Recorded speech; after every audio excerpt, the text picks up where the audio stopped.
இது ஃபர்ஸ்ட் மலேசியாவின் செய்திகள் உங்களுக்காக.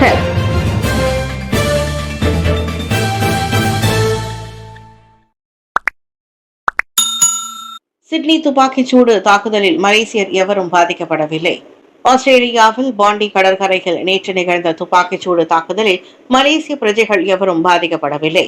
சம்பவம் நிகழ்ந்த இடத்திலிருந்து தொலைவில் இருக்கும்படி மலேசிய பிரஜைகளுக்கு ஆலோசனை கூறப்பட்டுள்ளதோடு ஆக கடைசி நிலவரங்களை தொடர்ந்து அணுக்கமாக கண்காணித்து வரும்படி வலியுறுத்தப்படுவதாக ஆஸ்திரேலியாவில் உள்ள மலேசிய தூதரகம் வெளியிட்ட அறிக்கை ஒன்றில் தெரிவித்துள்ளது.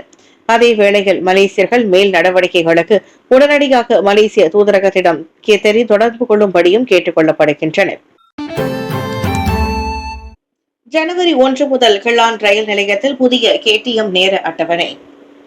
ஜனவரி 1 முதல் கிளான் பள்ளத்தாக்கில் புதிய நேர அட்டவணையின்படி KTM ரயில் சேவைகள் இயங்கும் என்று மலேசிய ரயில் சேவை நிறுவனமான KTMB அறிவித்துள்ளது.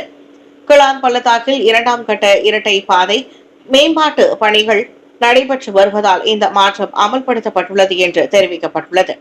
தினமும் காலை 11 மணி முதல் பிற்பகல் 3 மணி வரை பராமரிப்பு பணிகள் நடைபெறுவதால் காலை மற்றும் மாலை நேரங்களில் போர்ட் கிளானிலிருந்து கோலாலம்பூர் வரையிலும் தஞ்சோங் மாநிலத்திலிருந்து கோலாலம்பூர் வரையிலுமான வழித்தடங்களில் 30 நிமிடங்களுக்கு ஒருமுறை ரயில்கள் இயக்கப்படும் என்று KTMB குறிப்பிட்டுள்ளது.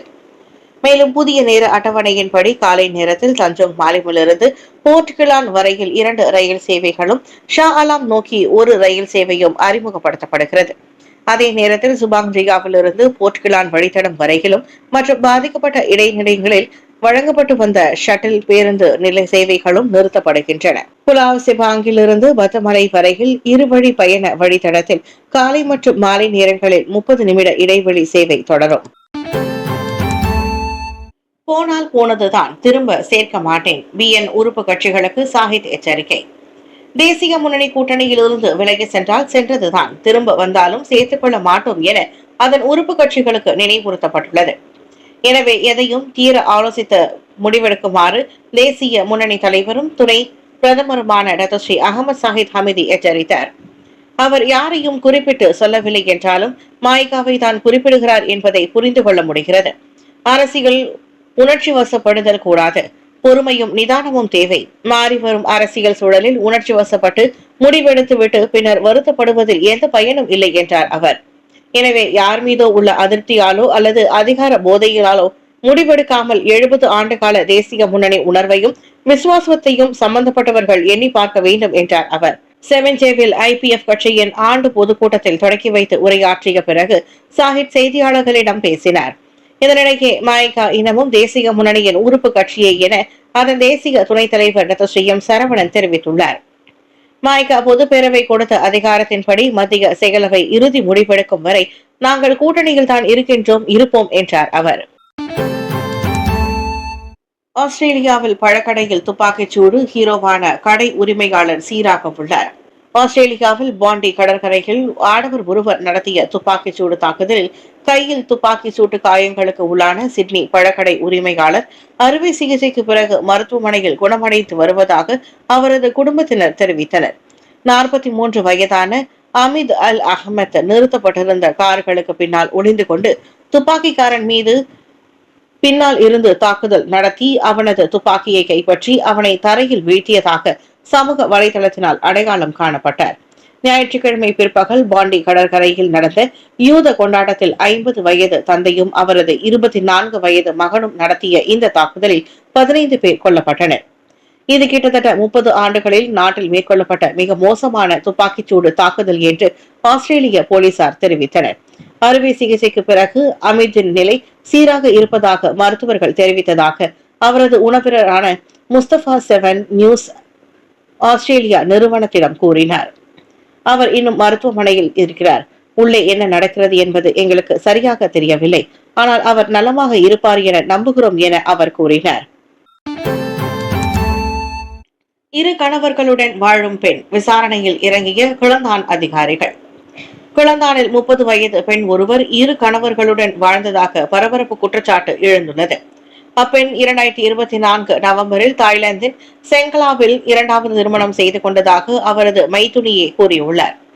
இந்த ரகசிய திருமணம் கடந்த டிசம்பர் 6ஆம் தேதி வெளிச்சத்துக்கு வந்தது. அப்போது அந்த பெண் தனது இரண்டாவது கணவரின் வீட்டில் தானாமேராவில் இருப்பதை குடும்பத்தினர் கண்டுபிடித்தனர். இதையடுத்து கிளந்தான் மத விவகாரங்கள் அதிகாரிகள் நேற்று அப்பெண்ணை விசாரணைக்கு அழைத்து வாக்குமூலம் பதிவு செய்தனர். இந்நிலையில் மகளிர் குடும்பம் மற்றும் சமூக மேம்பாட்டு அமைச்சர் நதஸ்ரீ நான்சி சுக்ரி அப்பெண்ணின் குழந்தைகளின் நலனை கருத்தில் கொண்டு முழு அறிக்கை வந்த பிறகு உதவி வழங்கப்படும் என தெரிவித்துள்ளார். இரட்டை திருமண குற்றச்சாட்டு காரணமாக சட்ட ரீதியான நடவடிக்கைகள் எடுக்கப்படுமா என கேள்வி எழுந்துள்ளது. காட்டு யானை இழுத்ததில் பள்ளத்தில் விழுந்து ஆடவர் காயம். பேராக்கேரியில் காட்டு யானை இழுத்ததில் ஒராங் அஸ்லி பூர்வக்குடி ஆடவர் பள்ளத்தில் விழுந்து காயமுற்றார். சனிக்கிழமை காலை 9 மணி அளவில் ஜாலன் கம்புங் பெங்லான் பெர்மாய் பூர்வக்குடி கிராமத்தில் இச்சம்பவம் நிகழ்ந்தது. அப்போது 34 வயது அவ்வாடவர் ஒரு மோட்டார் சைக்கிளிலும் அவரின் தம்பியும் நண்பரும் மற்றொரு மோட்டார் சைக்கிளிலும் காட்டுக்கு இரை தேடி சென்றனர். சம்பவ இடத்தை நெருங்கிய போது சாலையோரமாக காட்டு யானை நிற்பதை கண்டு அதிர்ச்சி அடைந்த அந்த ஆடவர் யானையை தாண்டி செல்லும் வகையில் மோட்டார் சைக்கிளை வேகமாக ஓட்டினார். எனினும் யானை திடீரென தும்பிக்கையால் அந்த ஆடவரை பிடித்து இழுக்க நிலை தடுமாறி அவர் பள்ளத்தில் உருண்டு விழுந்தார். அதில் முகத்திலும் உடம்பிலும் காயமடைந்த அந்நபர் தைபிங் மருத்துவமனையில் சிகிச்சைக்காக அனுமதிக்கப்பட்டுள்ளார். யானையை கண்டதுமே சற்று தொலைவிலேயே மோட்டார் சைக்கிளை நிறுத்திவிட்டதால் அவரின் தம்பியும் பின்னால் அமர்ந்திருந்த நண்பரும் யானையிடமிருந்து தப்பினர். கோலத்தெலங்கானாவில் பொய்யான வேலை வாய்ப்பை நம்பி 67,789 ரிங்கிட்டை இழந்த பெண். இணையதளத்தில் வெளியான போலி வேலை வாய்ப்பை நம்பிய 20 வயதுடைய பெண் ஒருவர் சுமார் 67,789 ரிங்கிட்டை அநியாயமாக இழந்துள்ளார்.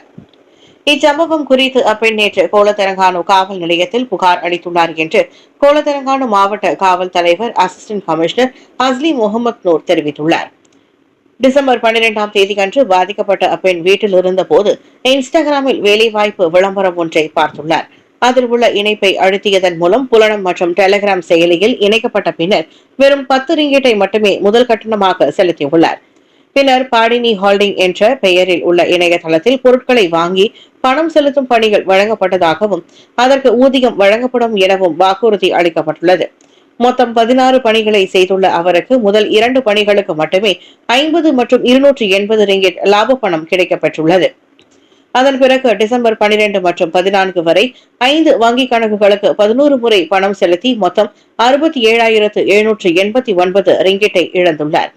எந்த லாபமும் கிடைக்காததால் தன்னை ஏமாற்றி உள்ளனர் என்பதை உணர்ந்து போலீஸ் புகார் அளித்துள்ளனர். பாதிக்கப்பட்ட பெண் தனது சேமிப்பு தொகையையும் நண்பர்களிடம் கடன் பெற்ற பணத்தையும் பயன்படுத்தியதாக தெரிவிக்கப்பட்டுள்ளது. இந்நிலையில் இந்த வழக்கு குற்றவியல் சட்டத்தின் கீழ் விசாரிக்கப்பட்டு வருகிறது என்று போலீசார் தெரிவித்துள்ளனர்.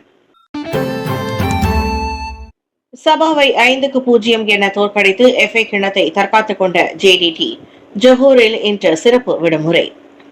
மலேசிய கிண்ணத்தை தொடர்ந்து 4வது முறையாக வாகை சூடி JDT வரலாறு படைத்துள்ளது. புக்கிட் ஜாலில் தேசிய விளையாட்டு அரங்கில் நேற்றிரவு நடைபெற்ற இறுதி ஆட்டத்தில் சபா FC அணியை JDT மிக எளிதாக 5-0 என தோற்கடித்தது. ஆட்டம் தொடங்கியது முதலே JDT-யின் கையை ஓங்கி இருந்த நிலையில் ஜொனதான் சில்வா, ஜெயோர் தோ சில்வா, ஆஸ்கர் ஆரிபஸ் மற்றும் மானுவல் ஹால்டில்கோ ஆகியோர் அந்த அணிக்கான கோல்களை புகுத்தினர். JDT-யின் அதிரடி தாக்குதல்களுக்கு ஈடு கொடுக்க முடியாமல் சபா FC திணறியது. இதே கடந்த ஆண்டு இறுதி ஆட்டத்தில் ஸ்லாங்கூர் FC அணியை JDT 6-1 என படுதோல்வி அடைய செய்தது குறிப்பிடத்தக்கது. இந்த மகத்தான வெற்றியை கொண்டாடும் வகையில் இன்று டிசம்பர் 15 தேதி அன்று ஜொஹூரில் சிறப்பு விடுமுறை வழங்கப்பட்டுள்ளது. யூதர்களின் கொண்டாட்டத்தை குறிவைத்து சிட்னி பாண்டி கடற்கரையில் தந்தை மகன் நடத்திய துப்பாக்கிச்சூடு 15 பேர் பலி. ஆஸ்திரேலியா சிட்னியில் உள்ள போண்டி கடற்கரையில் யூதர்களின் கொண்டாட்டத்தை குறிவைத்து மர்ம நபர்களான ஒரு தந்தையும் மகனும் நடத்திய துப்பாக்கிச் சூட்டில் 10 வயது சிறுமி உட்பட 15 பேர் கொல்லப்பட்டனர். தாக்குதல் நடத்திய 50 வயது தந்தையை போலீசார் சுட்டுக் கொன்றதால் மொத்த உயிரிழப்பு 16ஆக உயர்ந்துள்ளது. ஹனுக்கா விழா தொடங்குவதன் அடையாளமாக நேற்று யூதர்கள் ஒன்று கூடிய அந்நிகழ்வில் நடத்தப்பட்ட துப்பாக்கிச் சூடில் மேலும் 40 பேர் காயமடைந்தனர். அவர்களில் 5 நிலைமை கவலைக்கிடமாக உள்ளது. போலீசாரால் சுடப்பட்டு படுகாயமுற்ற 2வது சந்தேக நபரான 24 வயது மகன் முழு போலீஸ் பாதுகாப்புடன் மருத்துவமனை கொண்டு செல்லப்பட்டான். இது ஒரு தீவிரவாத தாக்குதல் என வகைப்படுத்திய போலீஸ் கடற்கரைக்கு அருகே இருந்த ஒரு காரில் இருந்து மேம்படுத்தப்பட்ட வெடிபொருட்கள் கைப்பற்றப்பட்டதையும் உறுதிப்படுத்தது. இதனை கொடூர தாக்குதல் என ஆஸ்திரேலிய பிரதமர் ஆண்டனி ஆல்பனிஸ் கண்டித்துள்ளார். சுமார் 1000 பேர் பங்கேற்ற நிகழ்வில் தாக்குதல்காரர்கள் இருவரும் கண்ணில் கண்டோரை எல்லாம் கண்மூடித்தனமாக சுடும் பயங்கரமான காட்சிகள் முன்னதாக வைரலாகி அதிர்ச்சியை ஏற்படுத்தின. ITCEDU ஏற்பாட்டில் தமிழ் பள்ளி மாணவர்களுக்கான இடைநிலை பள்ளியை நோக்கி தயார்நிலை பயிற்சி பட்டறை. தமிழ் பள்ளி மாணவர்களை இடைநிலை பள்ளிக்கு தயார்படுத்தும் நோக்கில் ITCEDU வெஞ்சர்ஸ் சென்ட்ரிகான் பிரிகட் நிறுவனம் நேற்று காஜாங் செமினேவில் இலவச கல்வி முகாமை நடத்தியது. நாட்டிங்ஹாம் பல்கலைக்கழக மண்டபத்தில் நடைபெற்ற இந்நிகழ்ச்சியில் புலுலங்கட் மாவட்டத்தில் உள்ள 7 தமிழ் பள்ளிகளை சேர்ந்த 4 முதல் 6ஆம் ஆண்டு வரையிலான மாணவர்கள் பங்கேற்றனர். பெற்றோர்களும் கலந்து கொண்ட இந்த முகாமில் மாணவர்களின் இடைநிலை பள்ளி பயணத்திற்கான வழிகாட்டுதல்கள் வழங்கப்பட்டன. முழுநேர வழிகாட்டி ஆசிரியையான பிரவீனா மாணிக்க வாசகம், ஜொஹூர் பாரு இம்பியான் எமாஸ் இடைநிலை பள்ளியின் மாணவர் விவகாரங்களுக்கான துணை தலைமை ஆசிரியர் குமரன், பிரபல வழக்குரைஞர் சிவராம் மருதமுத்து மற்றும் ITCEDU வெஞ்சர்ஸ் நிறுவனத்தின் இயக்குனர் சோலமான் சந்தியும் முக்கிய உரையாற்றினர். இந்த இலவச முகாமை நடத்தும் சிந்தனை உருவானது குறித்து சாலமன் விவரித்தார். இந்த நிகழ்ச்சியை அடைய விரும்பும் நோக்கம் குறித்து அவரிடம் கேட்டபோது, இந்த முகாம் தமிழ் பள்ளி மாணவர்களின் தயார்நிலைக்கு உறுதுணையாக இருக்கும் என செமினி தமிழ் பள்ளியின் தலைமை ஆசிரியர் நெடுஞ்செழியன் நம்பிக்கை தெரிவித்தார்.